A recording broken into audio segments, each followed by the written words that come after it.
সিরা ফাটা আছে ফাইটা গেছে এই জন্য তো দিছিলাম। তুমিও কি আমার কি অসম্মান? হ্যাঁ ওই যে শিরা ইয়ে করছি, শিরাটা দিলাম না, কয় কাপ জানি দিলাম, 3 কাপ চিনি, 3 কাপ চিনি, 5-6 কাপ পানি দিছি, দিয়ে সেটা বলক উঠাইছি। জাস্ট এর মধ্যে কি গেছে, বলক উঠাইতে উঠাইতে আমাদের ইয়াটা মিষ্টিটা কিন্তু যেটা ভাজছি এটা কিন্তু হালকা কুসুম গরম হয়ে গেছে। ওই কুসুম গরমটা বলক ওঠার সাথে সাথে দিয়ে দিচ্ছি। এরপরে হচ্ছে তোমার ধরো আবার মিডিয়াম হিটে করে দেবো।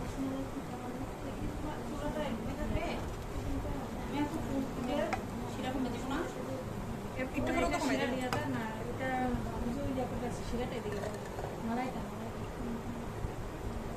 তারা তারা বানাইছে, রিমিয়া ছিল এর সময় বানাইছিলাম এখানে কই শাহাদাত